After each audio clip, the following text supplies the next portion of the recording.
आप गए हो, आप जानते नहीं हो क्या? ये सारे रीति रिवाज ये घिनौने हैं।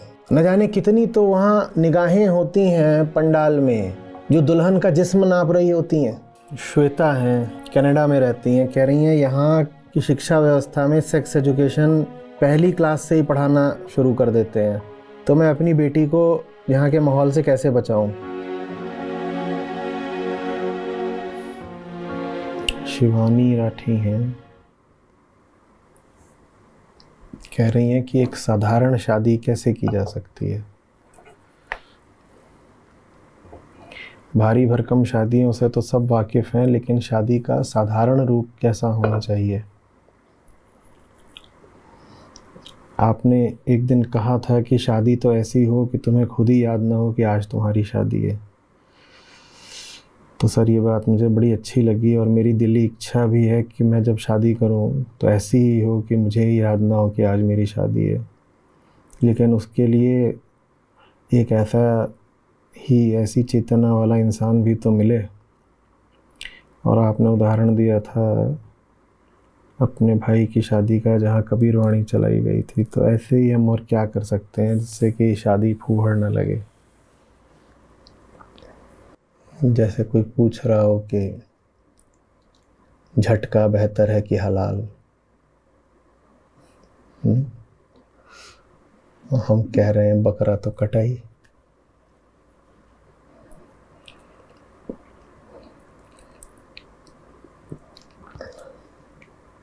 मुझे समझ में नहीं आई ये चीज़ कभी। आप पूछ रही हैं, आप जिस भावना से पूछ रही हैं मैं उसका उत्तर दे दूंगा, लेकिन मेरा दायित्व है कि मैं थोड़ा व्यापक भी कुछ और समझाऊं। मुझे कभी समझ में नहीं आया कि एक स्त्री है, एक पुरुष है,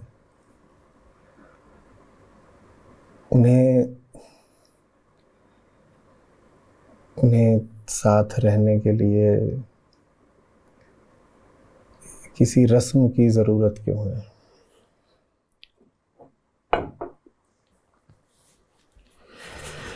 मैं तो पूछा करता था कि जो आपके लड़कों से पूछता था कि हमारे जो दोस्त होते हैं मेल फ्रेंड्स, तो फिर उनके साथ रहने के लिए भी कोई सामाजिक या धार्मिक लाइसेंस लगना चाहिए।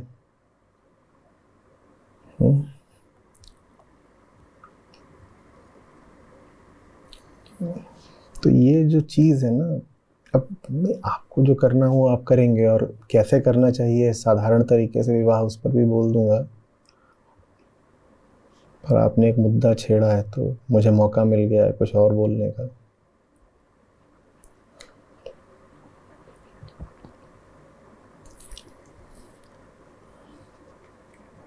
थोड़ा सा विशेष होता है स्त्री पुरुष संबंध।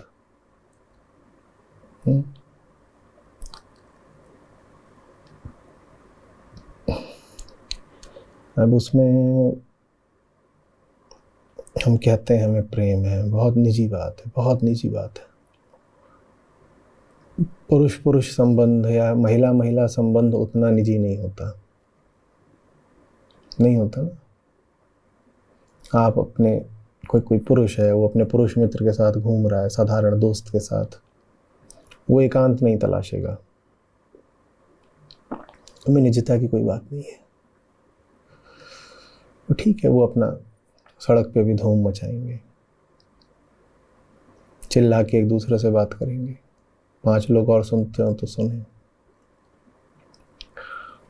पर स्त्री पुरुष का जब संबंध होता है तो उसमें एक आंतरिकता होती है। आप उसमें नहीं चाहते कि मामला सार्वजनिक हो। आप अपने पुरुष मित्र या महिला मित्र से मिलने जब जाओगे, विपरीत लिंगी मित्र जो है आपका, उससे, तो आप थोड़ा सा कहीं अगर पार्क में भी बैठोगे तो कोने में बैठोगे। बात भी करोगे तो लाउड स्पीकर लगा के नहीं करोगे। कुछ अमर्यादित सा लगता है, कुछ गरिमाहीन सा लगता है अगर इसमें चीज़ें सार्वजनिक हो जाए। और मुझे इसमें बड़ी सार्वजनिक बात तो यही लगती थी कि मैं किसी को बताऊं ही क्यों? समाज का, कानून का या धर्म का लोकस स्टैंडाई क्या है इसमें? तुम होते कौन हो कि मैं तुमको कुछ भी बताऊं? और तुम सिर्फ यही नहीं चाह रहे कि तुम्हें बताऊं, तुम तो ये चाह रहे हो कि मैं बाकायदा तुमसे प्रार्थना करूं कि मेरे रिश्ते को स्वीकृति दे दो, काइंडली सैंक्शन माय रिलेशनशिप। जो चीज़ जानने का भी तुम्हारा हक नहीं है, तुम उसमें जानना भी चाहते हो और चौधरी भी बनना चाहते हो, और तुम ये अधिकार भी ले लेना चाहते हो कि तुम चाहो तो मना कर दो कि ये रिश्ता हो नहीं सकता। तुम हो कौन?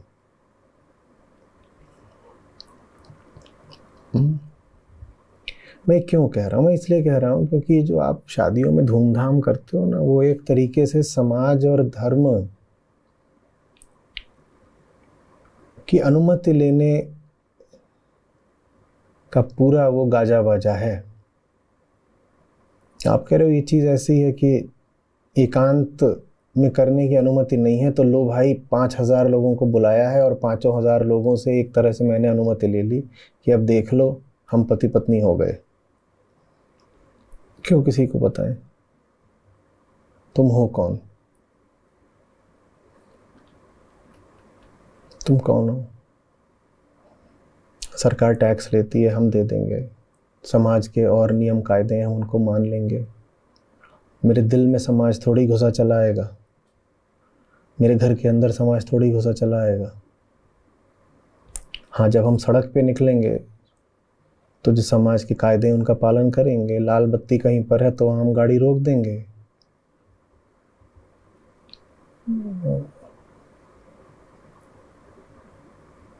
सरकार ने अगर घोषित कर दिया कि फलाने दिन छुट्टी है तो उस दिन छुट्टी है, ठीक है। सरकार ने कह दिया गाड़ी चलाने के लिए लाइसेंस लगता है तो हम लाइसेंस बनवाएंगे। यहाँ तक दूसरों का प्रवेश ठीक है, यहाँ तक हम दूसरों की अनुमति लेंगे। लेकिन अगर कोई कहे कि मुझे प्रेम है और उस प्रेम के लिए मुझे किसी की अनुमति लेने की ज़रूरत है, तो मैं तो नहीं लूँगा, एकदम नहीं लूँगा। अनुमति लेना तो छोड़ दो, मैं बताऊँगा भी नहीं। तुम हो कौन? तुम कौन हो? तुम्हें कुछ भी जानने का हक क्यों है? प्रेम के बारे में जानने का हक तो उसको ही होता है जिससे प्रेम का रिश्ता हो। जिस दिन तुमसे भी हमारा प्रेम का रिश्ता हो जाएगा, उस दिन हम खुद ही तुमको आकर सब बता देंगे। और अगर हमारा तुमसे प्रेम का रिश्ता नहीं, तो तुम धौंस दिखाकर, चौधराहट दिखाकर तो हमसे कुछ भी नहीं पाओगे। शादियों की धूमधाम कोई खुशी बांटने के लिए नहीं होती है, गौर से समझिएगा। आप पूरे मोहल्ले को, पूरे शहर को बता रहे हो कि भाई लोगों देख लो, तुमसे छुपा के नहीं कर रहे हैं, सब लोग देख लो ताकि बाद में कोई आपत्ति ना करे। हमें बड़ा डर लगता है कि तुम लोग बाद में आपत्ति कर दोगे कि एक महिला को साथ में लेके क्यों घूम रहे हो भाई, तो तुम बाद में आपत्ति ना करो, इसीलिए हम सबको बुलाकर दिखाई देते हैं। वो देखो मंच पे हम चढ़ के बैठ गए हैं ताकि सब लोग ठीक से देख पाओ। ऊंचा मंच है, वहाँ खूब रोशनी कर दी है, बड़ी बड़ी कुर्सियाँ वहाँ लगा दी हैं ताकि सब लोग बिल्कुल ठीक से देख लो कि हमारा ब्याह हो गया है, ये महिला हमारे साथ है। बाद में कोई आपत्ति मत करना, क्योंकि तुमने अगर आपत्ति कर दी तो हम इतने डरपोक हैं कि हमारी जान निकल जाएगी। नहीं नहीं नहीं साहब, छुपाने का हमें कोई शौक नहीं है, कोई पाप नहीं कर रहे हैं कि छुपाना है। लेकिन कुछ बातें प्रेम में ही बताई जाती हैं। जिनसे आत्मीयता है उनको खुद ही बता देंगे, जिनसे आत्मीयता नहीं है उनको सूचित भी नहीं करेंगे। उनसे अनुमति लेना तो दूर की बात है, उनको सूचित भी नहीं करेंगे। तुम कौन हो?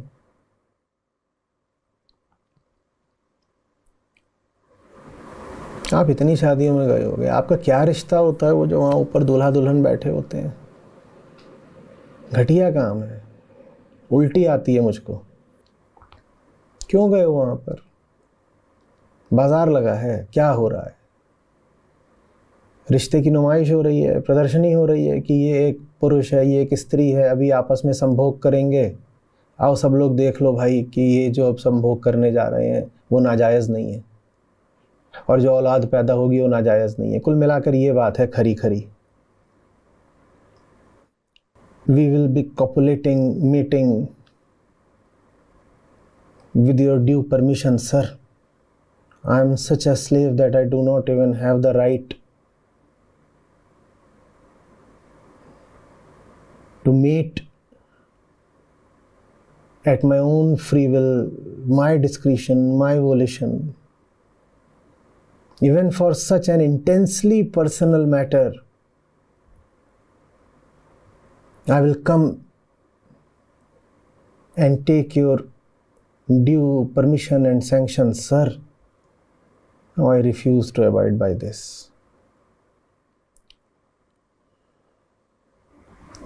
ठीक है, कोई सरकारी कानून है कि मैरिज का रजिस्ट्रेशन कराना है, वो करा लो। ठीक, वो ऐसा ही है जैसे कि घर में पानी की अगर टोटी भी लगवानी है तो ठीक है, वहाँ पे जो जल विभाग है वहाँ पर आप एक कागज़ दाखिल कर देते हो, उसी तरीके से शादी का रजिस्ट्रेशन का कागज़ दाखिल कर दो भाई। सरकार का नियम है, ठीक है, देश में रह रहे हो, नियम चल रहा है तो कर दिया। आत्मा हमसे छीन ली जाती है। आत्मा का मतलब है वो जो सिर्फ हमारा है। अगर आपका प्रेम भी सिर्फ आपका नहीं है तो अब आप आत्मस्थ होके कैसे जियोगे? ये सारे रीति रिवाज ये घिनौने हैं, ये हमसे आत्मा छीनने के लिए हैं। ये हमें मजबूर करते हैं कि हम अहंकार बन के जिएं, झुन्नू लाल बन के जिएं। एक एक आदमी पाखंडी है, नकली है शादी के उस उत्सव में। आप गए हो, आप जानते नहीं हो क्या? न जाने कितनी तो वहाँ निगाहें होती हैं पंडाल में जो दुल्हन का जिस्म नाप रही होती हैं, क्योंकि उस दिन तो वो खास तौर पर उत्तेजक बनाकर मंच पर चढ़ाई जाती है।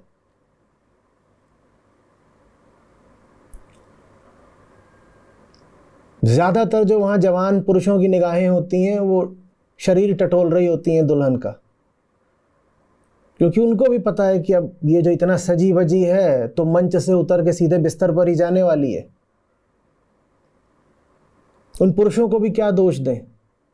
स्क्रिप्ट इतनी तयशुदा है कि आप अपने आप को ही कल्पना करने से कैसे रोक पाओगे कि अभी ये जितना इसने आभूषण अलंकार कर रखा है और वस्त्र परिधान पहन रखे हैं, अभी ये सब इसने उतारने के लिए ही पहन रखे हैं, अभी उतरेगा सब कुछ। अश्लील, वल्गर। मेरी कोई दोस्त हो और वो विवाह करने जा रही हो और वो कहे कि मैं इस तरीके का समारोह करूंगी अपने विवाह में, मैं उससे लड़ जाऊं, मेरी उससे लड़ाई हो जाएगी। मैं कहूँगा या तो हमारी दोस्ती रहेगी या फिर तू उस तरह जा करके अपना कोई समारोह कर ले, क्योंकि मैं नहीं देख सकता ये वल्गैरिटी तेरे साथ होते हुए। आज से दशक 2 दशक पहले पॉर्न की एक सीरीज ही चला करती थी जो बाद में शायद बैन हुई, सरकार को बैन करना पड़ा, ऐसा कुछ हुआ था, बहुत पुरानी बात हो गई। उसका नाम ही था सविता भाभी। भाभियों को ऐसी नज़र से देखा जाता है, वो जो वहाँ मंच पे खड़ी ना, एक भाभी माल लग रही है, और लगे ही रही है, उसको वहाँ बनाया ही है माल।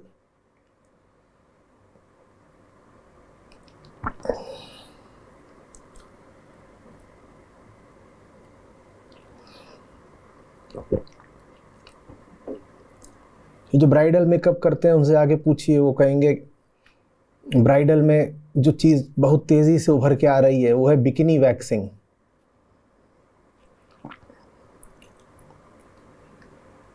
एक एक पुरुष ये सब बातें जानता है, बच्चे जानते हैं, टीनेजर जानते हैं। मैं तो 20 साल पहले की बात कर रहा हूँ, अब तो सोशल मीडिया ने चीज़ें पता नहीं कहाँ पहुँचा दी होंगी। भाभी अपने आप में एक पॉर्न कैटेगरी। भाभी मेरी तो कह रहा हूं ना, दोस्त हो, बहन हो, भांजी हो, भतीजी हो, मैं तो उसे कभी ना करने दूं ये सब। झुन्नुओं की ये दुनिया, जानवर जैसे लोग, हम इनको हक दें अपनी निजी जिंदगी के बारे में अश्लील कल्पनाएं करने का। और ये लोग ऐसे हैं कि किसी को भी सिर्फ ये देह की तरह ही देखते हैं, क्योंकि खुद ये देह बनकर जीते हैं। Body identified morons. ये क्या है? अहम देहास्मि, हम देह हैं, तो इनके सामने कोई भी आता है वो देह ही होता है।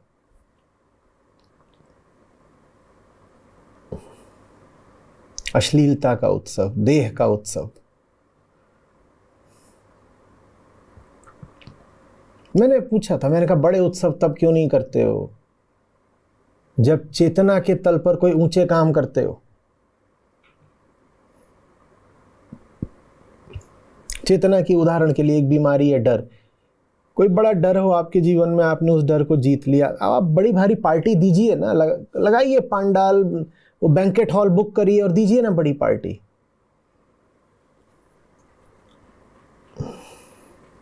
शादियों में ही क्यों बड़ी पार्टी दे रहे हो? झुन्नुओं को बुला करके देह उत्सव मनाना है। जिस दिन आप अपना पहला आर्टिकल लिखें, पोएम लिखें, जिस दिन आप अपनी किताब पूरी करें पहली, उस दिन दीजिए ना 1000 लोगों को पार्टी। आप पहाड़ पे चढ़ने से डरते थे, आपने ट्रैकिंग कर डाली। आप पानी में कूदने से डरते थे, आपने स्विमिंग सीख ली। ये चीजें हैं जहां हमने अपनी चेतना को चुनौती दी और जहां भारी उत्सव मनाया जाना चाहिए। वहां तो हम कुछ करते नहीं है।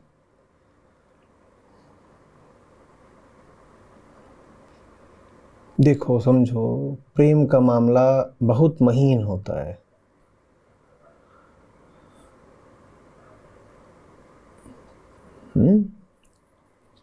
प्रेम ना हो ना तो ज्ञान भी, बहुत बार बोला है मैंने, लकवा खा जाता है। जानोगे भी तब ना जब जानने की इच्छा उठेगी। उसी सही इच्छा को प्रेम बोलते हैं। जीवन में जो भी सही इच्छा हो उसको ही प्रेम बोला जाता है। वो ज्ञान से भी पहले आता है। तो प्रेम बहुत संवेदनशील चीज है, उसके साथ मजाक नहीं करते।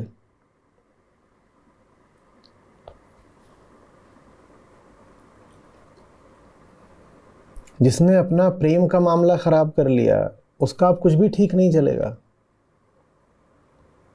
प्रेम के नाम पर आप जीवन में समाज को ले आए, अब क्या करोगे? जीवन ही खराब कर लिया पूरा, कुछ नहीं बचा। मत लगाओ अपनी नुमाइश भाई, ये बहुत गंदे लोग हैं। बोला तो ये हैं सब वही बॉडी आइडेंटिफाइड लोग हैं, सबको ये एक्सरे वाली निगाहों से ही देखते हैं।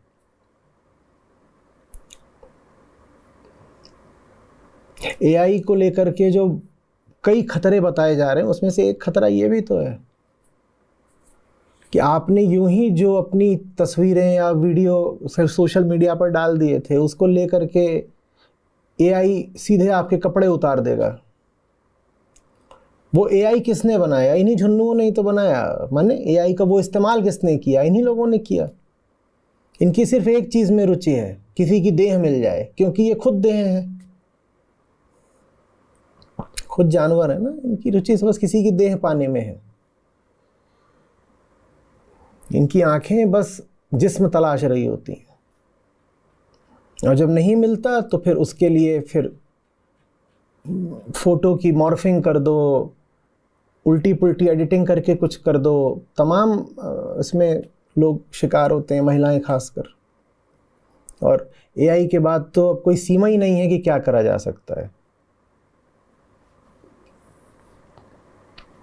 ट्विटर पे, और ट्विटर नहीं, इंस्टाग्राम पे और यूट्यूब पर कुछ डेडिकेटेड प्रोफाइल्स हैं जो मुझे लेके मेरी ही आवाज़ में अश्लील कंटेंट एक के बाद एक डाल रहे हैं।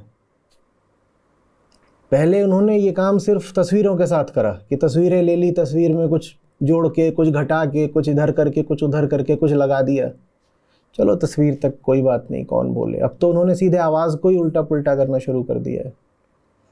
और उल्टा पुल्टा माने क्या? उल्टा पुल्टा माने ये नहीं कि कुछ और, बस सेक्स कि आचार्य जी सेक्स पर बोल रहे हैं। इन्हें नहीं सेक्स के अलावा कुछ दिखाई देता। आपका विवाह समारोह इनके लिए एक सेक्सुअल इवेंट ही है।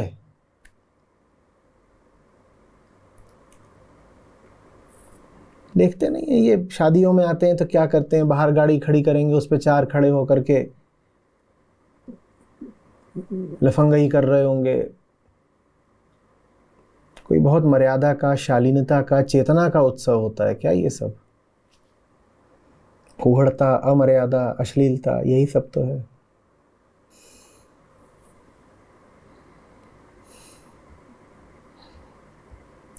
सीधा साधा विवाह कैसा करें? हो गया, बिन फेरे हम तेरे।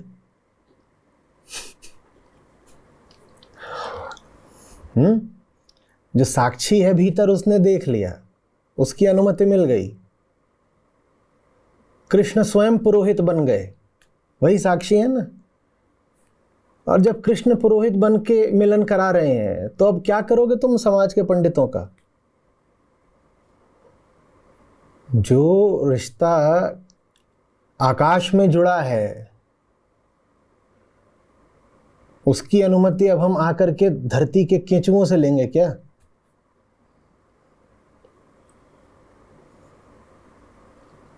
बाकी ठीक है कि जो देह बनकर पैदा हुए हो किसी समाज में, किसी देश में, तो वहाँ का जो नियम कायदा उसका पालन कर लो।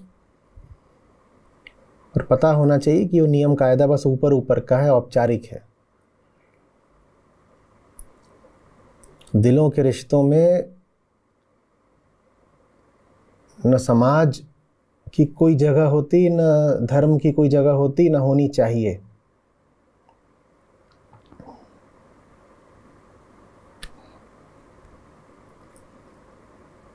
इन दो के साथ बस जिस तीसरे की जगह होती है उसका नाम बताया था कृष्ण। हम दो हैं और हमारा वो साक्षी तीसरा, और हम 3 पर्याप्त हैं, किसी चौथे की जरूरत नहीं है। उस दिन बोला था ना मैंने, ट्रू लव इन्वॉल्व्स 3, हम, तुम और सत्य, और हम 3 पर्याप्त हैं।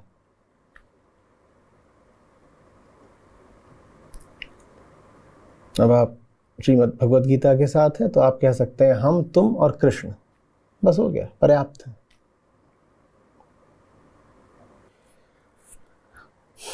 श्वेता हैं, कनाडा में रहती हैं, कह रही हैं यहाँ की शिक्षा व्यवस्था में सेक्स एजुकेशन पहली क्लास से ही पढ़ाना शुरू कर देते हैं, तो मैं अपनी बेटी को यहाँ के माहौल से कैसे बचाऊँ? यहाँ के टीनेजर्स में बोध और विजडम वगैरह नहीं है, सरेआम किस करते रहते हैं, तो इस माहौल से कैसे बचें? ये 2 अलग अलग मुद्दे हैं। सेक्स एजुकेशन दी जा रही है वो एक बात है, और विजडम एजुकेशन नहीं दी जा रही है दूसरी बात है। दोनों चीज़ों को गुत्थम गुत्था मत करिए, कन्फ्लेट मत करिए। सेक्स एजुकेशन पहली क्लास से दी जा रही है, बहुत अच्छी बात है, आप डर काहे को रही हैं? इसमें ज्ञान ही तो दिया जा रहा है। ज्ञान किसी के लिए बुरा होता है क्या? नहीं तो वही बताना है क्या बेटी को कि वो पूछेगी मैं कहाँ से आई, तो बोलेंगी कि एक दिन मैं बाग में भ्रमण को गई थी तो वहाँ गुलाब के फूल की एक पंखुड़ी पर ओस की एक बूंद पड़ी हुई थी, मैंने उस ओस की बूंद को चूम लिया तो तू पैदा हो गई। इस तरह के उत्तर दिए जाते हैं।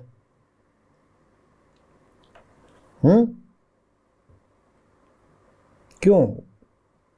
क्या ज़रूरी है? सेक्स एजुकेशन अच्छी बात है, शरीर के बारे में कुछ बात बताई जा रही है, उसमें क्या हो गया? संस्कृति को खतरा पैदा हो गया? क्या हो गया? हाँ, विजडम एजुकेशन नहीं दी जा रही है, ये गलत बात है। सेक्स एजुकेशन दी जा रही है, ये अच्छी ही बात है। और भारत में अगर नहीं दी जा रही तो आप घर में दीजिए। ऐसी क्या उसमें चीज़ है कि हम बिल्कुल खौफजदा हो जाते हैं कि हाय राम कैसे बता दूं, कैसे क्या बता दूं। कुछ नहीं, जैसे आँख है, नाक है, शरीर है, वैसे ही है। क्रियाएं हैं सब शरीर की। आदमी सांस लेता है, खाता है, वैसे ही प्रजनन होता है। सब शारीरिक क्रियाएं हैं। उसमें इतना क्या हमें हैरत हो रही है कि हम नहीं बता सकते? ज्ञान है भाई, ज्ञान।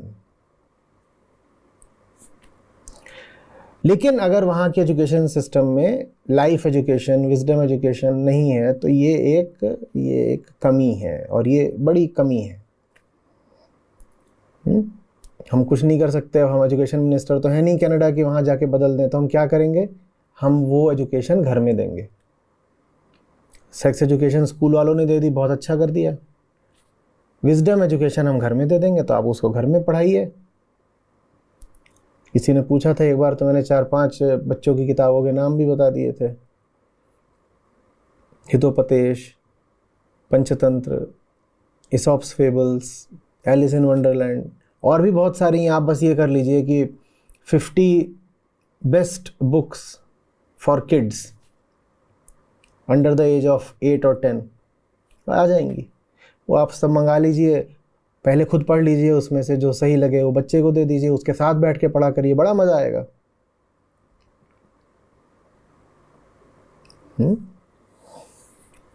दो अलग बातें हैं ये, ठीक है? सेक्स एजुकेशन देना अच्छी बात है, पर विजडम एजुकेशन न देना गलत बात है।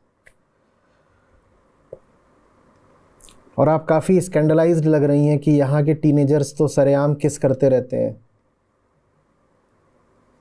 तो माने अगर दरवाजे के पीछे किस करें तो कुछ गलत नहीं है, दरवाजे खोल के कर रहे हैं तो उसमें स्कैंडल हो गया। ये हमारी जो इंडियन मोरालिटी है ना, ये क्या करें हम इसका? हाय दैया, गंदा काम है, सबके सामने कर दिया। अरे भाई, उनके लिए वो साधारण बात है। आप जैसे ऐसे नमस्ते करते हो, वैसे ही वो जब मिलते हैं तो गाल से गाल मिला देते हैं। आप हाथ से हाथ मिलाते हो, या हैंडशेक करते हो, या गले मिलते हो, उनके लिए बहुत साधारण बात है। वो मिलेंगे तो अ पेक ऑन द चीक, या कि ऐसे गाल से गाल मिला दिया। मेरी पहली नौकरी आईटी के बाद आईटी इंडस्ट्री में ही थी। वहाँ पे मैंने अपनी आंखों के सामने ऐसे 1-2 मामले देखे। और तब तो सन 1999 सन 2000 की बात है। तो उसमें जो क्लाइंट होता था, उनसे इंटरेक्शन होता था। ज़्यादातर तो ये कि ऑफशोर, कई बार क्लाइंट ही इधर आ जाते थे। अब वो यहाँ आ रहे हैं, उनके लिए बहुत साधारण सी बात है कि अगर उनके सामने कोई महिला आई है क्लाइंट की ओर से, उसके लिए बहुत साधारण सी बात है कि सामने कोई पुरुष भी है। तो उससे ऐसे ही एक जेंटल हग कर लिया, या चीक टू चीक कर लिया। और जो हमारे दीवाने होते थे, उनके अफसाने शुरू हो जाते थे। वो कहते थे वो मुझ पे मर मिटी है, मन ही मन मुझे अपना पति मान चुकी है। क्यों? बोला उसने मेरे अब गाल से अपने गाल का स्पर्श किया। मैं अच्छी तरह जानता हूं ये सत्यवान सावित्री का किस्सा है।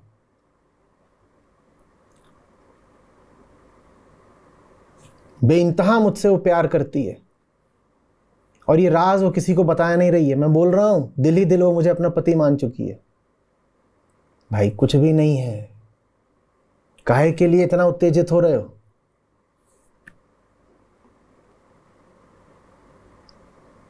हुआ था एक बार,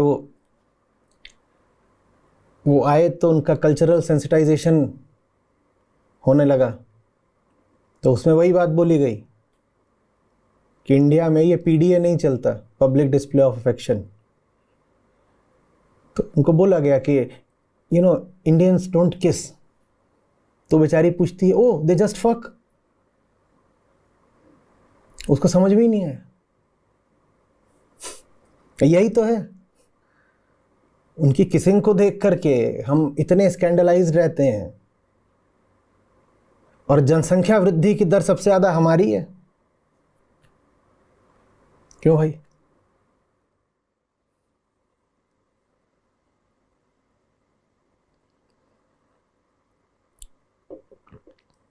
ये सब आप रहने दीजिए।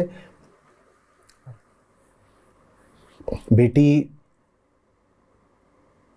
को आप भीतर से मजबूत और सेहतमंद बनाइए। उसके बाद किसिंग होगी कि नहीं होगी आप छोड़ दीजिए। एक परिपक्व चेतना ये सब फैसले खुद करना जानती है। माँ को नहीं बताना पड़ेगा कि बेटी किस करना है कि नहीं करना है कि क्या है, वो देख लेगी। आपका काम है कि जो उच्चतम बोध साहित्य है वो बेटी तक लेकर आए, माँ का अपना फर्ज निभाएं।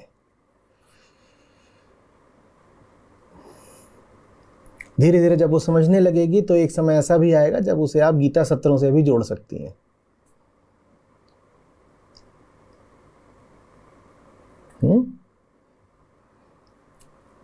हजार खोट हैं उनमें, उनकी शिक्षा व्यवस्था में, उनकी संस्कृति में होंगी, पर बहुत मामलों में ना पश्चिम के लोग हमसे कम पाखंडी हैं।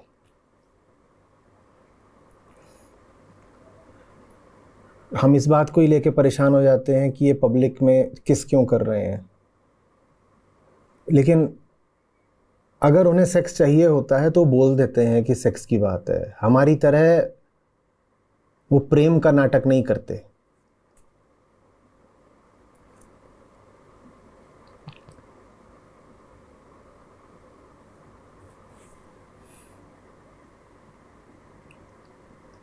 और जिस रिश्ते में वो जान गए होते हैं कि कुछ है नहीं, वो उस रिश्ते से निकल जाते हैं। हमारी तरह उसे घसीटते ढोते नहीं फिरते।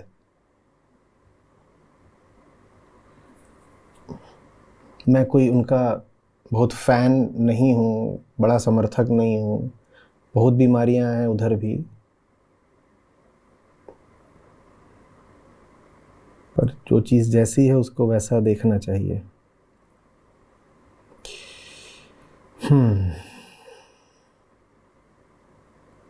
बस हो गया। विषय वासना और जिकर जन्म गवाया बार। विषय वासना और जिकर जन्म गवाया बार। अब पछतावा क्या करे, निज करनी कर याद रे साधो, निज करनी कर याद। माया मरी न मन मरा, मर मर गया शरीर।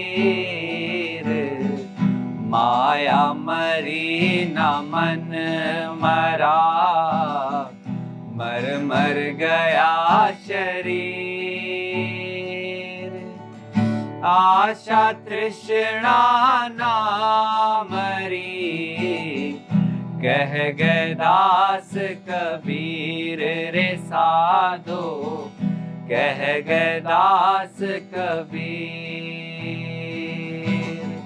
सबसे पहले तो मैं फाउंडेशन को हार्दिक और आत्मिक धन्यवाद देना चाहूंगा कि उन्होंने आज 2024 में ये जो सत्संगति चल रही है, संतों का ये जो संगति चल रही है, जरूरी नहीं है हमने भगवा कपड़े पहने हों, लेकिन जो सत्य के साथ जो हम रह रहे हैं, आचार्य जी के रूप में हमें जो गाइडलाइन मिल रही हैं, अपने भीतर के हम बंधनों को देख रहे हैं और ग्रंथियों को देख रहे हैं, कुंठाओं को देख रहे हैं, ये उन्होंने जो हमें जो नजरिया दिया है, उसके लिए आचार्य जी को शत शत नमन है, मेरा दिल से प्रणाम है।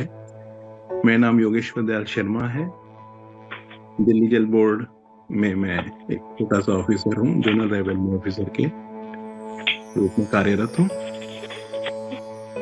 मन मरे तो हम मरे, मन मरे तो हम मरे, हमरी मरे बलाए। मन मरे तो हम मरे,